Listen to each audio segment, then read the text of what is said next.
গল্প অরোরা পর্ব 40 লেখা সামিয়া খান। নে ভাত গেল, খেয়ে আমার উদ্ধার কর। মুক্তার গা জ্বালানো কথাকে তোয়াক্কা করল না অরোরা। ভাতের থালা এগিয়ে নিয়ে তাতে হাত দিল। ভাত গিলতে বড্ড কষ্ট হয় তার। 8 দিন হয়ে গেল তায়েব অরোরাকে রেখে গেছে। এই কয়দিনে একবার অরোরা খোঁজ নেয় তায়েব। উল্টো মুক্তা করলে তাকে অপমান করেছে।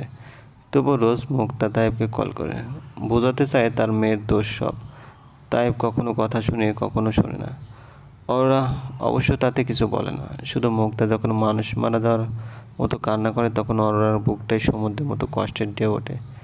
আদৌ এই কষ্টের শেষ আছে কিনা ওরা জানে না।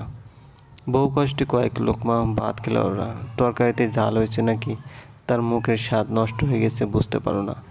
সবগুলো ভাতে পানি ঢেলে দিল। পানি ঢাললে কেন ভাতে? ভাতের থালাটা একপাশে সরিয়ে রেখে ওরা বলল, খেতে মন চাইল না, বমি আসে। খল বলিয়ে উঠল মুক্তা, খেতে মন চাইব না আগে কইবি, ভাত নষ্ট কেন করলে?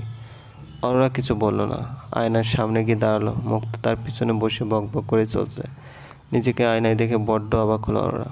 তাইবকে তো সে ভালোবাসত না, তাহলে এই জীর্ণ শীর্ণ শুষ্ক মুখ কেন? অথবা শরীরে ওজনই বা এত কমলো কেন? মাথায় চিরুনি চালাতে গিয়ে অরোরা টের পেল চুল না আঁচড়ানোর জন্য জট লেগে গেছে। এজন্য নিজের ওড়না দিয়ে বড় করে ঘোমটা টেনে নিল। শ্বশুরবাড়ি থেকে অপমান ব্যতীত কোনো কিছুই পায়নি অরোরা, এমনকি সামান্যতম কাপড়ও না। বিয়ের আগে তার যেসব ড্রেস ছিল সেগুলোই পরছে। মাথায় ঘোমটা টেনে অরোরা বাইরের দিকে হাঁটা দিল। মুক্তা জিজ্ঞেস করলো, কই যাস? একটু হেড ম্যাডামের বাড়িতে যাব, পরীক্ষার সামনে তাই। খালি পড়াশোনা, এটার জন্যই তো বিয়েটা? আর কিছু বলল না মুক্তা। মিনমিন সুরে কান্না করতে লাগলো। অরোরা জলদি পা ফেলে হাঁটা আরম্ভ করলো। এত শুকালে তুমি? আল্লাহ, মেয়েটা এত শুকিয়ে গেল। নূরনাহার একদম বুকের সাথে মিশিয়ে নিল অরোরাকে। কেমন আছেন ম্যাডাম? ভালো। তবে তুমি কবে এলে, খবর তো পেলাম না। ওরা মলিন হাসলো। নূরনাহার তার হাসি থেকে অনুমান করতে পারলো কিছু একটা হয়েছে। ভিতরে এসো, প্রিপারেশন কেমন? অরোরাকে নিয়ে ভিতরে এসে বসলো নূরনাহার। মেয়েটার শরীরে মলিনতা বেশ নজর কাড়ল তার। কিছু হয়েছে অরোরা? ওরা সব খুলে বলল তার ম্যাডামকে। সব শুনে নূরনাহার একটু চমকালো না। কাঁদতে কাঁদতে অরোরা বলল, ম্যাডাম আমি কি করব বলতে পারেন? কি করবে সেটা পরে কথা, আগে বলো তো আমি কেন তোমার বিয়ে নিয়ে কিছু বলিনি? অরোরা নাক টেনে জিজ্ঞেস করলো, কেন? এই যে এখন পরিবারের যে সমস্যাগুলোর সম্মুখীন হয়েছে, বিয়ে না হলে ঠিক এই কথাগুলোই শুনতে হতো, এই পরিস্থিতির মধ্যে দিয়ে যেতে হতো। কিন্তু এখনও তো সেই অবস্থাতেই আছি আমি, তাই না? হ্যাঁ আছি। নূরনাহারের অন্তর্বেদে করে একটা দীর্ঘশ্বাস বের হয়ে এলো। আমার খুব খারাপ লাগছে অরোরা। এমন তো হওয়ার কথা ছিল না, তোমার সাথে হয়ে গেল। সায়ন আমাকে বলেছিল তোমাকে ওই ছেলেটার কাছে বিয়ে দিয়ে ঠিক করনি। আমি জিজ্ঞেস করায় যদিও অবশ্য কিছু বলছিল না। আচ্ছা বসো, মনে হচ্ছে কিছু খাওনি, খাবার নিয়ে আসি। ওরা বাধা দিলেও তা শুনল না। নূরনাহার খাবার আনতে চলে গেল। বেশ পরিপাটি করে ম্যাডামের বাড়িটা সাজানো। একা মানুষ, তাই কোনো ঝামেলা নেই। গ্রামে সচরাচর এমন বাড়ি দেখা যায় না। সোফার মধ্যে দামি একটা ক্যামেরা রাখা। ওরা উঠে সেটা হাতে নিয়ে দেখলো। তাইপেরও এমন একটা ক্যামেরা ছিল।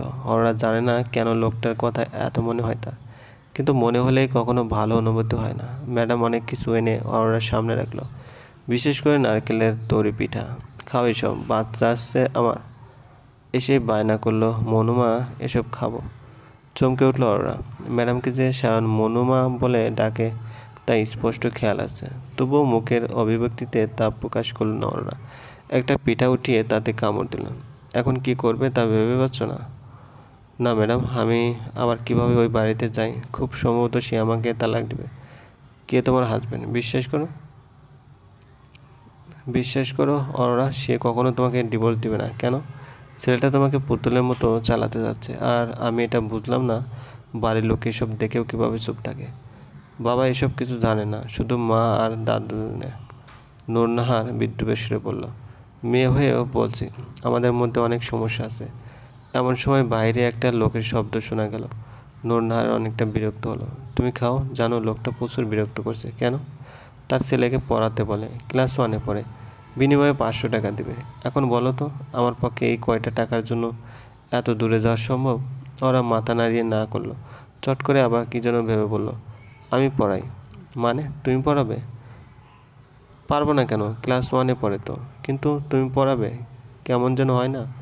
তবুও ম্যাডাম, এতে করে পরিবার তো বিনা পয়সায় তো থাকবো না। তোমার সত্যি মনে হয় তাই তোমাকে ডিভোর্স দেবে? হ্যাঁ। নূরনাহার একটা দীর্ঘশ্বাস ছেড়ে বলল, ঠিক আছে বসো। নূরনাহার গিয়ে লোকটাকে সব কিছু বললো। লোকটা প্রথমে অস্বীকার করলেও পরবর্তীতে ম্যাডামের কথায় রাজি হয়ে গেল। এতদিন পর ওরা মনে একটু শান্তির বাতাস লাগলো। ম্যাডামের বাসা থেকে আসতে বেশ দেরি হলো। ওরা দুপুরে খাওয়ার পরে এসেছিল সে। এখন সন্ধ্যা হয়ে যাচ্ছে। ওরা জলদি জলদি আম বাগান দিয়ে হেঁটে যাচ্ছে। বড্ড অবসাদগ্রস্ত লাগছে। পেটের মধ্যে মনে হচ্ছে কেউ পাথর বেঁধে রাখছে। মাগরিবের আজান পড়লো দেখে মাথায় আর একটু কাপড় টেনে নিল ওরা। এমন সময় একটা গঙ্গানের আওয়াজ শুনতে পেল। শব্দের উৎস খুঁজতে গিয়ে দেখলো কেউ একজন বাগানে পড়ে আছে। দৌড়ে গেল অরোরা তার কাছে। আপনি ঠিক আছেন তো? সায়ন ব্যথা মিশ্রিত দৃষ্টিতে সামনে তাকালো। আবছা অন্ধকারে অরোরাকে চিনতে তার সমস্যা হলো না। আচ্ছা, মেয়েটা বড় হয়ে গেছে? নিমিষে ব্যথা ভুলে গেল সায়ন। হাসিমাখা কণ্ঠস্বরে বলল, আরে বাচ্চা যে, তুমি তো দেখছি বড় হয়ে গেছো। চলবে। গল্পটি ভালো লাগলে অবশ্যই লাইক করবেন, কমেন্ট করে জানিয়ে দেবেন। আর চ্যানেলটিকে যদি এখনও সাবস্ক্রাইব করে না থাকেন, প্লিজ সাবস্ক্রাইব করে পাশে থাকা বেল আইকনটি প্রেস করে রাখুন। ধন্যবাদ, ভালো থাকবেন।